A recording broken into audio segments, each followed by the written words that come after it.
बजी है चंद सांसे या नबी तशरीफ ले आओ कि रस्ता तक रही है आपका बीमार की चौखट। 27वीं रात, चांद कितना बड़ा, खत्म मना नहीं कर रहे। 27 में छुप जाता कि नहीं, बोलो छुपता कि नहीं। चांद छुपा, बादल, हल्की हल्की बारिश, और चमासे की रातें कहते हैं बहुत अंधेरी होती है, बड़े बूढ़ों को कहते हैं जी है। तो चमासे की रातें अंधेरी क्यों होती है? क्योंकि बादल जो होता है वो तारों को भी छुपा लेता है जी, फिर सामने कभी नजर नहीं आता, तो अंधेरा। रब ने फरमाया जिब्रील जी रब्बे जलील जाना, महबूब को दूल्हा बना के ला। जन्नत गए, बुराक लिया, हाथ में जन्नत की किंदील ली, लालटेन लेके चलने लगे। रब ने फरमाया जिब्रील ये किधर लेके जा रहे हो? कहने लगे या अल्लाह तूने कहा ना महबूब को दूल्हा बना के लाना है। ये मेरे मालिक 27वीं शब है, सूरज भी छुपा है, चांद भी छुपा है, बादल है, हल्की हल्की बारिश है, अंधेरे में तेरे महबूब को दूल्हा कैसे बनाऊंगा? इसलिए जन्नत की किंदील लेके जा रहा हूँ। रब ने फरमाया जिब्रील मेरा महबूब किंदील का मोहताज नहीं, मेरा महबूब किंदील का मोहताज नहीं है। कहा फिर? कहा किंदील को जन्नत में रख दो। या अल्लाह अंधेरे में महबूब को दूल्हा कैसे बनाऊंगा? फरमाया जा, मैंने महबूब के चेहरे पर 70,000 पर्दे अपनी गैरत के डाल रखे हैं, जा सिर्फ एक पर्दा हटा देना, तेरी रोशनी का इंतजाम हो जाएगा। जिब्रील कहते हैं महबूब के कदमों में आया, तलवों को बोसा दिया, महबूब उठे, मैंने जैसे कि महबूब के रूखे रोशन से 70,000 पर्दों में से एक पर्दा हटाया था। कहते एक नकाब का पलटना था, मेरी आंखें खीरा रह गई, सिर्फ नकाब हटा, ऐसा लग रहा था जैसे पूरी कायनात को 70,000 सूरजों की रोशनी ने चमका के रख दिया।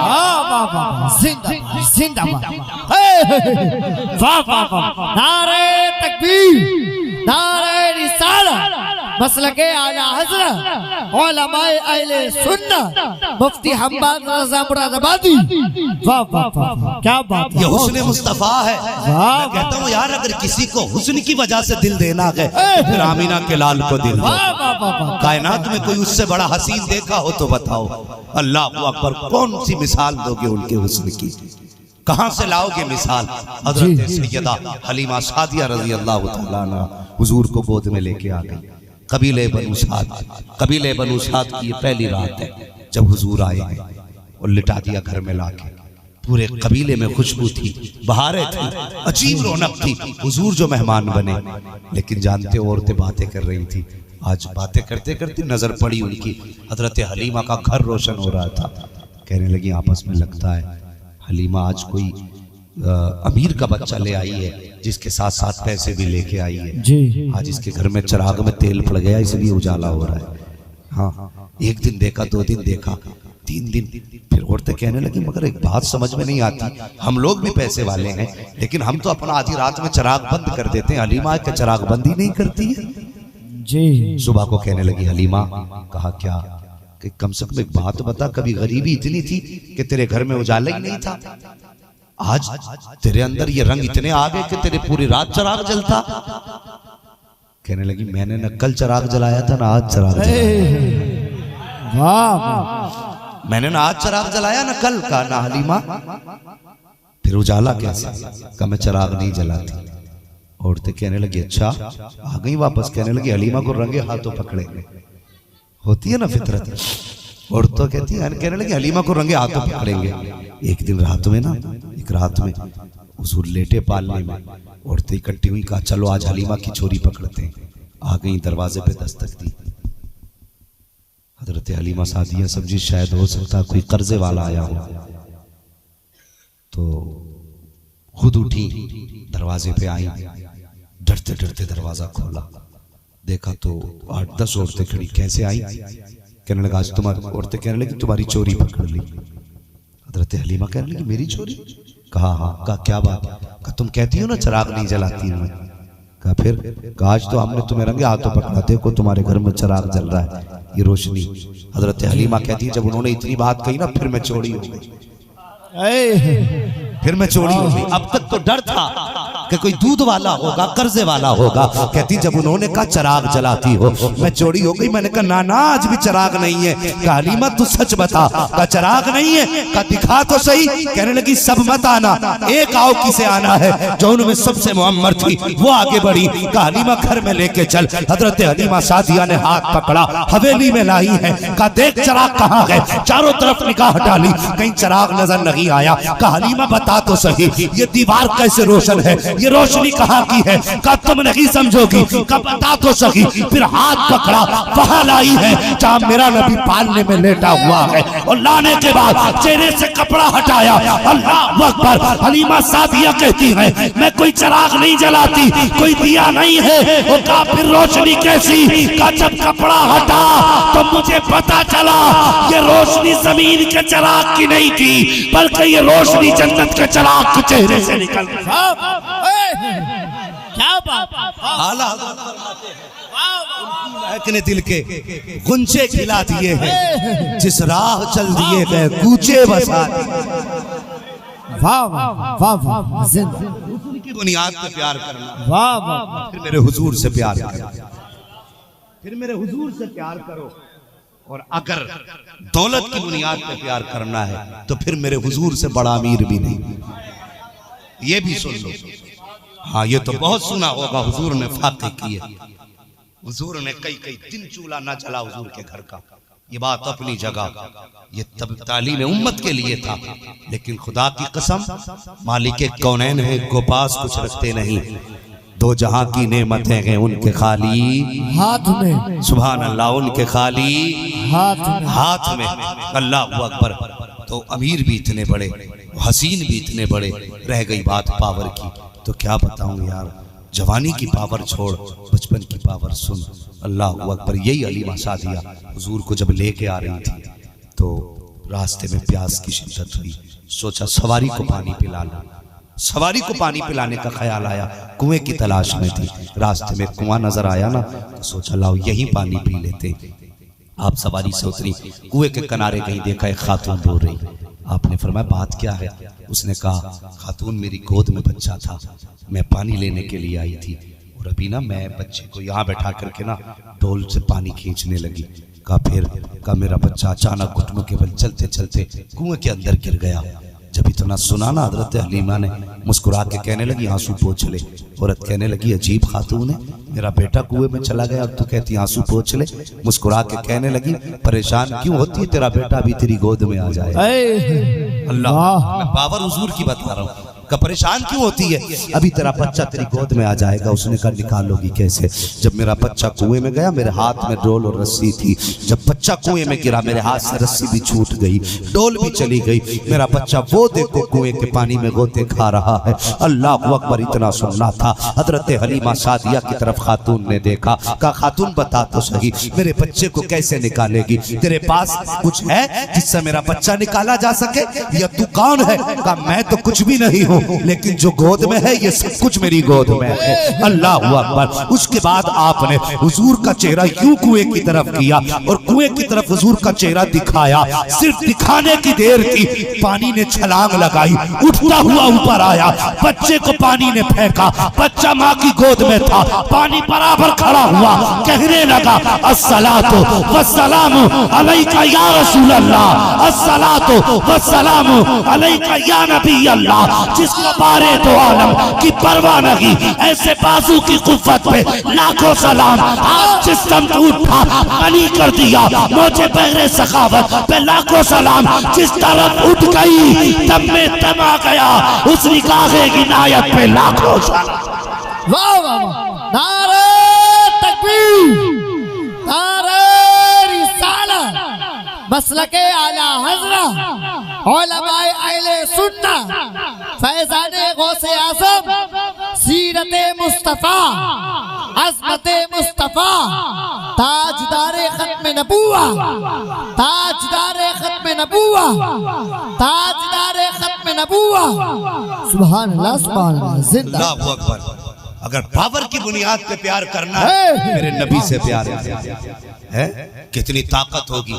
क्या बात। यूं इशारा किया होगा, यूं इशारा किया होगा तो सूरज वापस कर दिया होगा। सवाल सूरज का नहीं, जी सूरज कितना बड़ा है, सूरज कितना बड़ा है, जमीन से बड़ा है।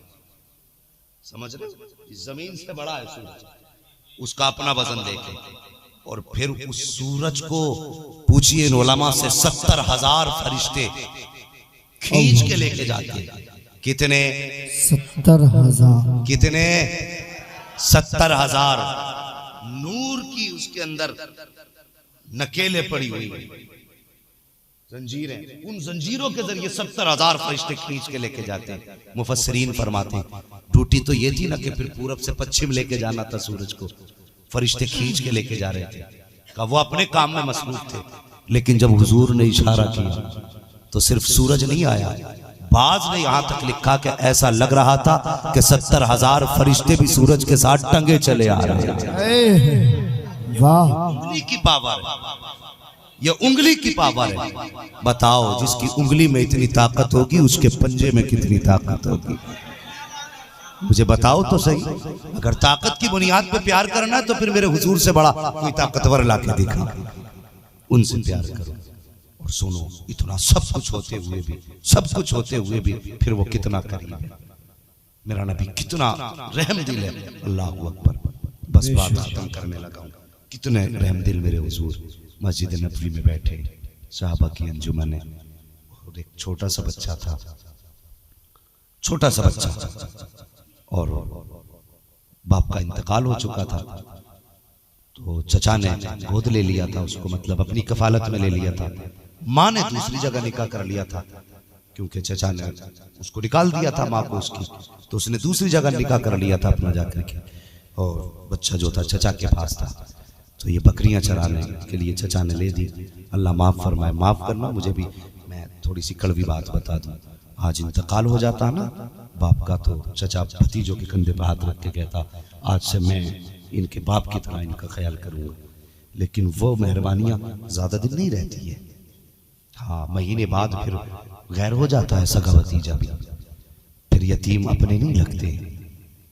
हाँ, मैंने बहुत आंखों देखी मिसालें ऐसी हैं कि रिश्तेदारों के सामने तो लंबी लंबी बाएं फेंकते हैं आदमी कि नहीं नहीं किसी की जरूरत नहीं है, हम काफी हैं भतीजों के लिए। लेकिन 40वां होने के बाद भतीजे ने खाया कि नहीं खाया चचा को फिक्र भी नहीं। ईद के दिन सगा भतीजा यतीम है तो कपड़ों को पैबंद लगा के पहन रहा है, और चचा 10-10 हजार के कपड़े खरीद के ला रहा। तो यार ये जो करवट में यतीम है ना, ये कोई तेरा गैर नहीं है, तेरे भाई का बेटा है। खुदारा अपनों यतीमों का ख्याल किया करो। और यतीम तो कोई गैर भी है, तो मेरे हुजूर ने फरमाया जब कोई बंदा किसी यतीम के सर पे हाथ रखता है ना, तो जितने बाल उसके हाथ के नीचे आते अल्लाह उसको इतनी ही नेकियां अता फरमा दिया करता है। हाँ, और इतने दर्जे बुलंद फरमा दिया। ये यतीमों पे मेहरबानी है। आज हमारा हुआ क्या है, अगर यतीम भतीजा ईद के दिन आ जाए ना, कपड़े लाया हो सगा चचा बच्चों के लिए, कहता उठा के रखते, तेरा भाई आ रहा है वो देख लेगा। हाँ, ये सच्ची बात है, घर की कहानी है ये, है? मैं जानता हूँ इस समाज को। सगा भतीजा अगर यतीम है छुपा के रख दे, नजर पड़ जाएगी। अभी कहते हैं मौलाना कयामत कब आएगी। सुन, अगर तेरे बच्चों के कपड़ों को तेरे भतीजों की नजर लगने लग जाए ना, फिर समझ ले ना कयामत तेरे दरवाजे पे आके खड़ी हो गई है। इससे भी बड़ी कोई कयामत होगी। और तेरे दरवाजे पे दुनिया के अमीर खा खा के नाक तक भर के जाए और तेरा यतीम भतीजा मुंह तकता रहे, इससे भी बड़ी कोई कयामत होगी। किस चीज को कयामत कहते हो? जमीन फटेगी उसे कयामत, आसमान गिर जाएगा उसे कयामत, पहाड़ हवाओं में उड़ेंगे उसे कयामत।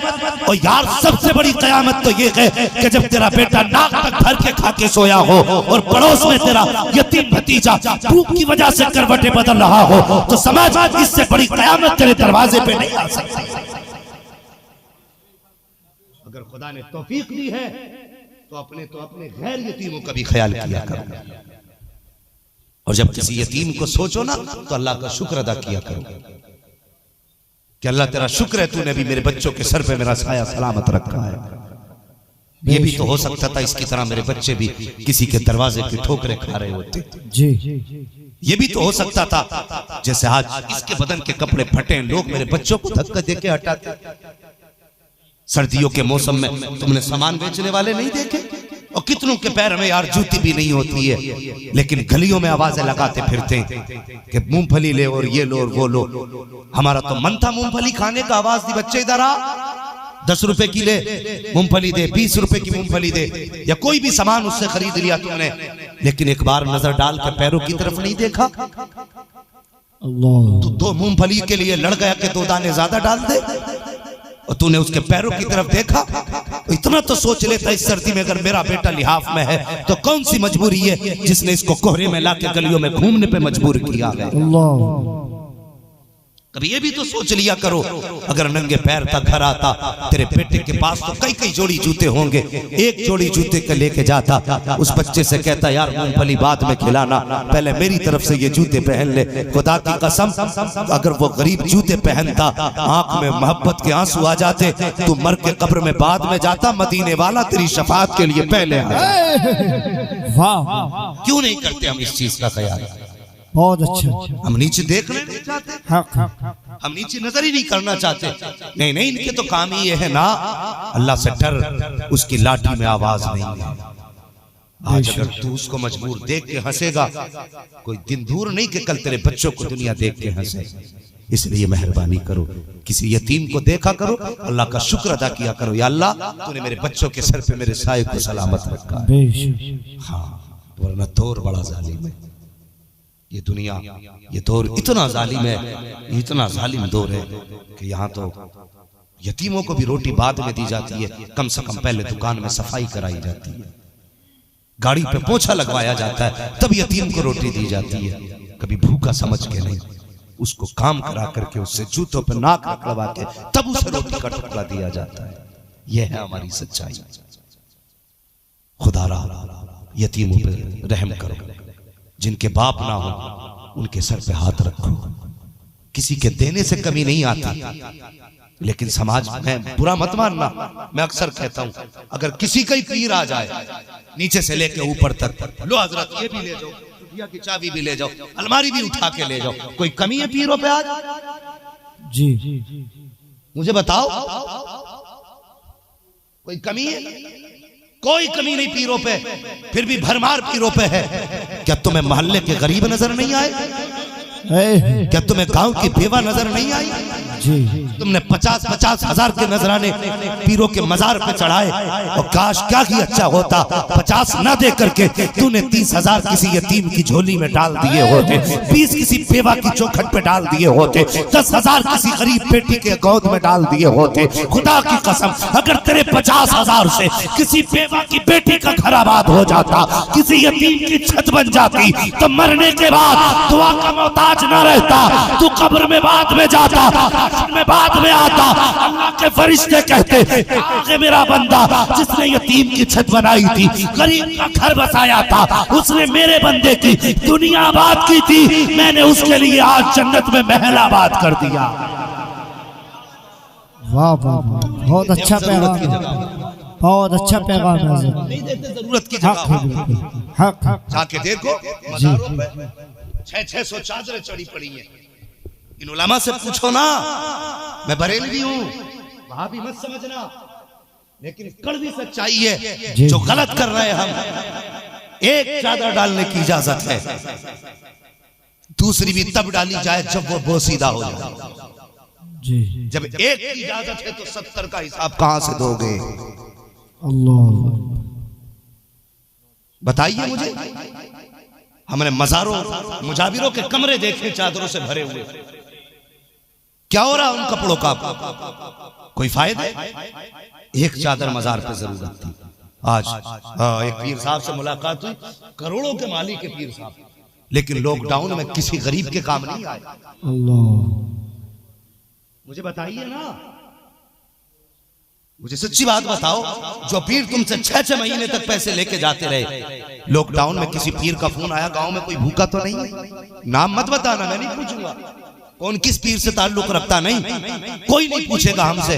अगर गरीबों का चूल्हा जलाया है ना, तो करोड़पति ने नहीं जलाया, हुजूर के इसी आम उम्मती ने जलाया है, जिसके दरवाजे पर 4 रोटी थी, पता चला पड़ोस में भाई भूखा है, उठा के 2 दे दी कि यार मेरे बच्चे 2 में काम चला लेंगे, 2 रोटी गरीब के पड़ोसी के बच्चे खा लेंगे। गरीब ऐसे पड़े हैं लॉकडाउन में, किसी अमीर ने मदद नहीं की है, किसी दौलत वाले पीर ने मदद नहीं की है। आज अपने सलीके तरीके बदल दो, खर्च करने की जगह खर्च किया करो। मज़ारों पे पैसा बेहिसाब है और मदरसे के मदरसीन की तनख्वाहें देखो जा करके, किसी को 6 महीने की नहीं मिली है, किसी को 4 महीने से नहीं मिली है, किसी को साल भर हो गया तनख्वाहें नहीं मिल रही है। और यार बता तो सही, जो सुबह से शाम तक लेटे लेटे वली बन गया उसने ज्यादा मेहनत की है, या जिसने 4 बजे उठ के कुरान पढ़ाया उसने ज्यादा मेहनत की है, 3 बजे उठ के कुरान पढ़ाया उसने ज्यादा मेहनत की है, जो रातों को उठ के तेरे बच्चों को कुरान याद कराता रहा इसने ज्यादा मेहनत की है, जो ठंडे पानी से वुजू करके पढ़ाता रहा इसने ज्यादा मेहनत की है, और जो एक रात में उठा बाप ने इंतकाल में हाथ पकड़ लिया लो बन गए पीर, ये ज्यादा मेहनत से बना है, या जिसने 15 साल मदरसे में बैठ करके अपने पजामे को रगड़ा है वो ज्यादा मेहनती है। मैं कहता हूँ सुनो, अगर खिदमत करनी है तो दौलत वालों की न कर, कुरान वालों की खिदमत किया करो, दीन वालों की खिदमत किया करो। अगर चाहते हो किसी की मदद करो, कभी 1000 रुपए जेब में डाल, मस्जिद के इमाम के पास जा और उसकी तनख्वाह वैसे भी कम होती है, उसकी जेब में 1000 डाल दे, खुदा की कसम इधर इमाम मुस्कुराएगा और उसके सदके में मदीने वाला मुस्तफा मुस्कुराने लग जाएगा। नारे तकबीर, नारे रिसालत, मसलके आला हज़रत। 1000 चढ़ाएंगे लेकिन गरीब इमाम की तनख्वाह 5000 ही बहुत है। जी जी जी, अब उसके लिए कोई बख्शिश नहीं, हक है, उसे कुछ नहीं दिया जाएगा, 5000 दे रहे हैं, मेहरबानी करो, हक बहकदार रसा, जिसका जो हक है उसे वो दो। समझ रहे मेरी बात? पीरों को भी नजराने दो, लेकिन ये कौन सा तरीका, ज़कात भी पीर ही ले गए, खैरात भी पीर ही ले गए, फितरा बचा था वो भी पीरों को ही जा रहा है। उम्मत के गरीब किधर जाएंगे? आप अपने असल पैसे से पूरा घर उठा के दे दो पीर को, कोई एतराज नहीं, मर्जी है भाई, अकीदत है, मैं भी देता हूं, मैं भी देता हूं, लेकिन ऐसा नहीं है कि मैं ज़कात भी पीर को ही खिला दूं। ये गरीबों का जो हक है वो गरीबों को दो, बेशक जहां जरूरत समझे वहां दें। हक। और अगर चाहते हो आपको पीर प्यारा ना, मुझे मेरा पीर बड़ा प्यारा है, मैं अपने पीर को अपनी जान से ज्यादा चाहता हूं, जी, मगर आज मेरा मन करता है ना मैं पीर की रूह को खुशी पहुंचाऊं, तो मैं पीर के नाम पे किसी गरीब को दे देता हूं। वाह, तो ये भी तरीके होते हैं ना पीर को राजी करने के, जेब में डालने से पीर राजी होंगे। थोड़ा सा जरा सलीके में जिंदगी गुजार, जरूरतमंद को दे, ये सभी से गुजारिश है। ये नहीं कि साहब मैं हाफिज बिलाल साहब के घर आया हूं तो इनके घर वालों से ही कह रहा हूं, नहीं, ये सोशल मीडिया दुनिया सुनेगी। मैं सबसे कहता हूं जहां जरूरत हो वहां खर्च करो। खुदारा अगर हम मदरसों का ख्याल नहीं रखेंगे तो कौन रखेगा? हम कुरान वालों का ख्याल नहीं रखेंगे तो कौन रखेगा? और एक मिजाज चला आ रहा है मस्जिद में पेटी पहुंचाने का कुरान की, अब्बा मरे इधर जनाजा तैयार, बेटा पेटी लेने चला गया। हाँ, इतनी पेटियां हो गई मस्जिद में रखने जगह नहीं है, गर्द जम रही है। हाँ तो तुमने भी ना रोका, हाँ तो फिर बैठो जरा, आप सुनो इंशाल्लाह बात सुन, बोले जरा या रसूल अल्लाह। भाई मेरा बताना मकसद है, ये कुछ हमारी रविश है ऐसी जिसको हम वो कहते हैं ना भेड़ की चाल चलना, जिधर एक उधर को सब। कलुआ क्या लाया था? कुरान की पेटी। तो कलुआ लाया था तो मलुआ भी वही ले आया, जुम्मन पेटी लाए तो बब्बन भी पेटी ले आओ। भाई कुछ तो बदलो, क्यों लाते हो? ये नियत होती है ना कि हम कुरान के पारे ला के रख दें, कोई पढ़ेगा तो हमारे अब्बा को सवाब मिलेगा, हमारे भाई को सवाब मिलेगा, है हमारी वालिदा को सवाब मिलेगा, इसी नियत से तो पेटी रखते हैं ना ला करके। मगर मुझे बताइए, जिन पेटियों को रखे रखे बरसों बीत गए, कोई खोलने वाला ही नहीं, तो फिर रखे रखे क्या वो सवाब दे रही है? बताइए। अगर पढ़ने वाले भी होंगे चाचा तो पारे बांट लियो जाके, पूरे गांव में पारे बच जाएंगे, पढ़ने वाले खत्म हो जाएंगे। पेटी इतनी हो गई। हमारा मकसद सिर्फ ये है कि हमें सवाब पहुंचाना है। तो सुनो, अगर ये जरूरी नहीं है पेटी लाओ, मदरसे में, गांव में मदरसा है गांव में नहीं है, पास में कोई मदरसा होगा। अगर वालिद का इंतकाल हो, भाई का इंतकाल हो, वालिदा का इंतकाल हो और चाहते हो सवाब के लिए से, तो मदरसे जाइए। मदरसे के प्रिंसिपल या मोहतमिम से पूछिए आपके मदरसे में किस किताब की जरूरत है, आपके मदरसे में किस किताब की जरूरत है। अगर वो ये कहें कि मदरसे को ये किताब चाहिए तो आप उस किताब का हदिया कराइए। अगर उस्ताद कह दे कि नहीं इस बच्चे के पास कुरान नहीं है, इसको कुरान का हदिया करा दो, उसे आप कुरान का हदिया करा के दीजिए।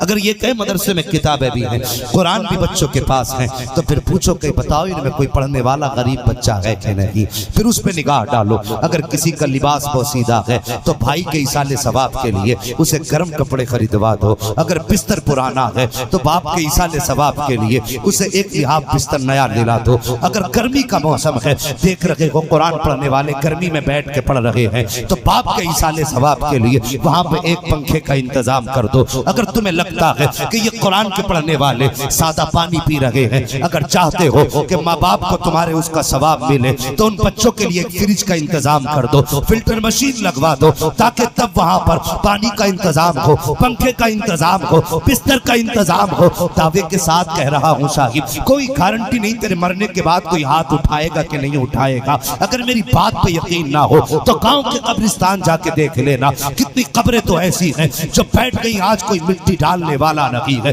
तख्ते चमक रहे हैं, कोई तख्ते छुपाने वाला नहीं है। कितने बरस बीत गए हैं, कोई आज फातिहा पढ़ने तक नहीं आता है। कितने जमाने हो गए हैं कि आज कोई कब्रों को अपना कहने वाला नहीं है, उन कब्रों से रिश्ता बताने वाला नहीं है। अगर इतनी जल्दी हम इतने बदल सकते हैं तो क्या गारंटी है कि तेरी मौत के 50 साल के बाद तेरी कब्र के निशान सलामत रखे जाएं, तेरी कब्र की पहचान बचा के रखी जाए, कोई तेरे हक में हाथ उठा के दुआ करे, कोई गारंटी नहीं है। तो ऐसे दौर में जा किसी कुरान पढ़ने वाले को जा करके किसी बिस्तर का इंतजाम कर दे, पंखे का इंतजाम कर दे, पानी का इंतजाम कर दे, लिबास का इंतजाम कर दे। दावे के साथ कहता हूँ, कोई दुआ करे न करे, अगर तूने पंखा लगवा दिया वो पंखा घूमेगा, नीचे बैठ के कुरान पढ़ने वाला कुरान पढ़ेगा, ठंडी हवा इधर ऑफिस तक आएगी, उधर ठंडी हवा जन्नत से तेरे बाप की कब्र की तरफ खोल दी जाए। वाह वाह वाह वाह, क्या ये काम किया करो, लेकिन ये नहीं वाह वाह, जो जिसको जरूरत हो वो करो, तब इंशाअल्लाह देखो दुआ की जरूरत ही नहीं जी है, दुआ की जरूरत ही नहीं रह जाती। हालांकि दुआ हमारा हथियार है, दुआ से इनकार नहीं, दुआ इबादत का मग़ज़ है, इनकार नहीं। लेकिन कह रहा हूं बाई चांस अगर कोई दुआ ना भी करे तो एक एक झोंका जब पंखे का हाफिज को लगेगा, कुरान पढ़ने वाले को लगेगा, अल्लाह की कसम इसकी हवा इतनी ठंडी नहीं होगी जितनी ठंडी हवा अल्लाह कब्र में तेरे बाप के चला दे।